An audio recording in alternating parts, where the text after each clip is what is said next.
Il advint une fort curieuse histoire qui ne laissa, semble-t-il, aucune trace dans l'esprit et les mémoires des gens de ce Val de Touraine. Parfois, des réminiscences sèment ici ou là des indices qui peuvent éveiller quelque curiosité quand la toponymie se plaît à placer de petits cailloux mémoriels afin que rien ne tombe véritablement dans l'oubli. Ce fut le cas pour cette histoire, que vous n'aurez nul besoin de croire tant elle vous semblera incertaine. Et pourtant,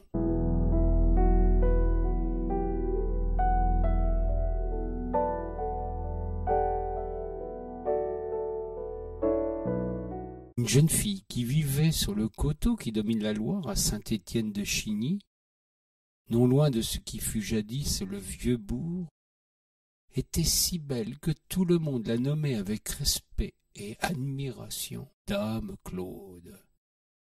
Il y a parfois des tournures de langage qui ne s'expliquent pas autrement que par la puissance de l'effet que cette jeune fille faisait sur tout le monde.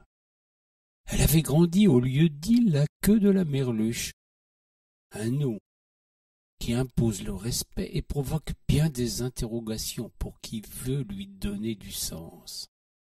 La dame Claude, prenant la chose au mot, et par dérision sans doute vis-à-vis de la foule innombrable de ces soupirants, qu'elle repoussait les uns après les autres avec une constance à coiffer Sainte-Catherine, joua de la situation pour justement mettre à dessaler de la morue dans le petit ruisseau émissaire de l'étang de la Rémellerie. Interloqués par cette pratique inhabituelle en Touraine, les prétendants se voyaient tous répondre: « Vous ne voyez en moi qu'une morue que vous entendriez bientôt se dessaler. Je m'en charge moi-même et vous prie de bien vouloir passer votre chemin. »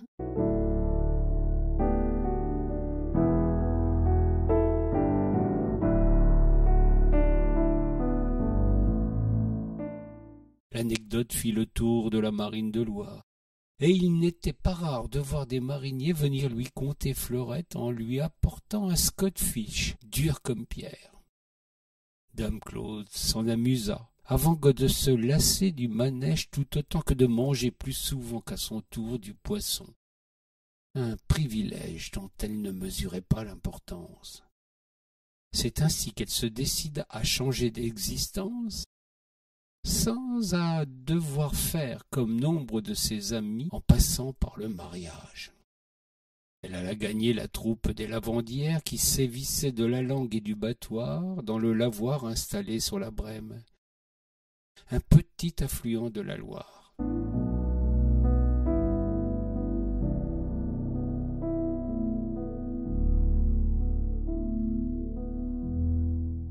Elle y fit rapidement son trou, même si les commères trouvaient fort surprenant que la dame Claude ne profite pas davantage dont la nature l'avait comblée pour faire beau et riche mariage.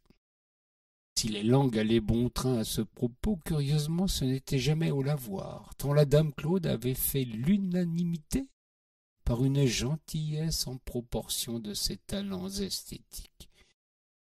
Elle avait trouvé sa place et accepté comme ses collègues les contraintes d'un métier très rude. Cependant, il se trouvait encore quelques courageux pour venir tourner autour d'elle alors qu'elle était à l'ouvrage, en dépit des remarques acerbes que leur présence déclenchait dans cette noble académie du battoir.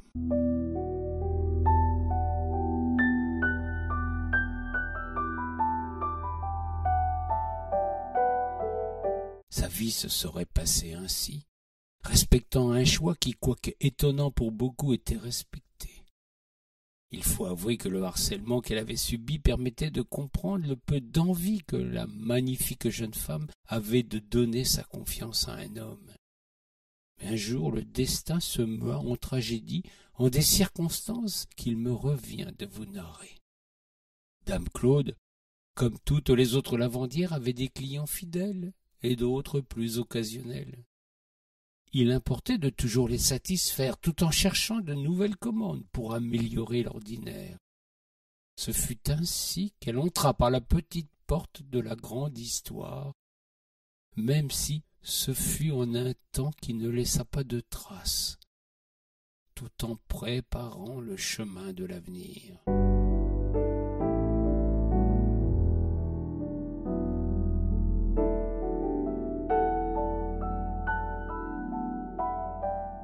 Une vieille lavandière, atteinte par la limite de l'âge, un dos qui ne se purtait plus de travailler à genoux et des mains si pleines de crevasses qu'elle ressemblait à un incunable, un vieux parchemin usé par le temps, lui confia son meilleur client.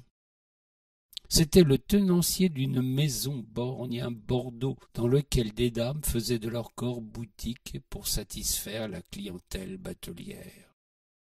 Dans un premier temps, dame Claude tiqua quelque peu devant l'origine des draps qui lui seraient confiés. Puis elle se dit que l'argent, bien moins que la merluche, n'avait d'odeur, et quitte à faire de la perruche, que cela s'y fit sur le dos de ces greluches qui avaient cédé au péché de chair, n'était pas pour lui déplaire. Elle avait, avec de telles pensées, déplacé son exaspération, et les griefs qu'elle n'avait eu de cesse d'entretenir vis-à-vis de la gente masculine sur ces pauvres filles que déesse famine a un beau matin contraint à soulever leurs jupons en bord de rivière. Rapidement sa réserve vis-à-vis de ces dames tomba, tant celles-ci lui offrirent sincèrement leur amitié, venant discuter avec elle quand la lavandière s'échinait à effacer des traces dont il convenait de taire l'origine. Elle leur évoqua son aversion des hommes. Certaines de ses interlocutrices lui avouèrent qu'il en allait de même pour elle. Des conversations firent naître dans son esprit une colère froide contre ce métier que l'on qualifie abusivement de plus vieux au monde.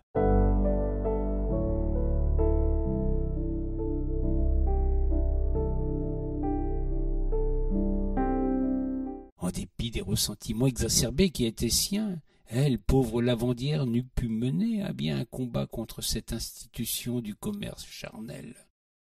Pourtant le destin se chargea de lui donner un coup de pouce un jour qu'elle était à l'ouvrage. Agenouillée sur sa selle, se battant contre des traces tenaces de sang mêlées à un sirop de corps d'homme, elle en pleura de rage, imaginant ce qui avait bien pu se dérouler ce soir-là. Elle en vint à invoquer l'esprit de la rivière, le très grand, ou bien la foudre pour abattre la demeure de la lanterne. Ce fut cette dernière requête qui se trouva dans l'instant exaucée par une intervention céleste qui mit le feu à la bâtisse. Dame Claude fut sur le coup fort contente de ce malheur qu'elle avait appelé de ses vœux. Puis le temps passa. Ses amies vinrent la saluer, expliquant qu'elles devaient toutes trouver nouvelle maison pour les accueillir. Ce fut le temps des regrets pour dame Claude. Elle avait somme toute provoqué le malheur quand elle espérait apporter du réconfort. Elle tomba dans une longueur dont jamais elle ne parvint à se sortir. Elle avait perdu le goût de vivre et fit, ainsi que nombre de Ligériens pratiquent dans pareille extrémité. Elle alla se jeter à la Loire, là où sa petite rivière faisait de même.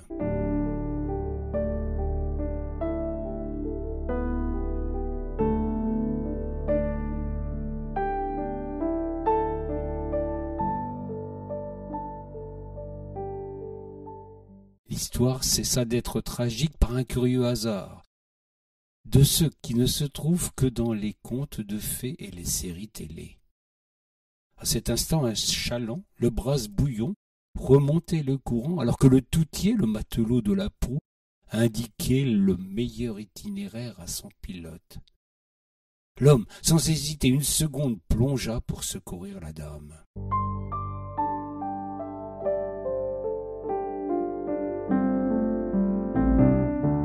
Il la sauva, la ramena sur la rive et la réconforta du mieux qu'il put. Le courage de l'homme, sa gentillesse aussi, la douceur d'un visage qui n'avait rien de déplaisant et surtout la lumière qui manait de ses yeux bouleversèrent la dame Claude qui dans l'instant tomba sous son charme. Ses réserves tombèrent et elle embrassa son sauveur.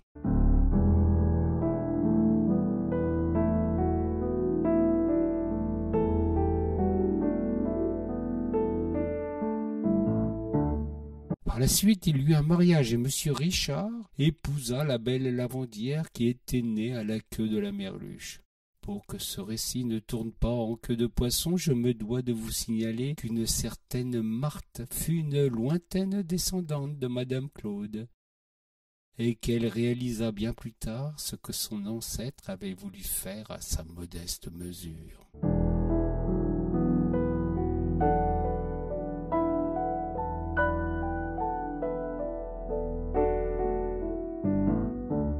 Les gens ont oublié cet épisode qui laissa pour unique trace le nom d'un lieu, le bec où ces deux-là s'embrassèrent pour la première fois, cette langue de terre étroite entre la Brème et la Loire, qui se nomme encore la pointe de la Belle-Fille. Vous saurez désormais pourquoi.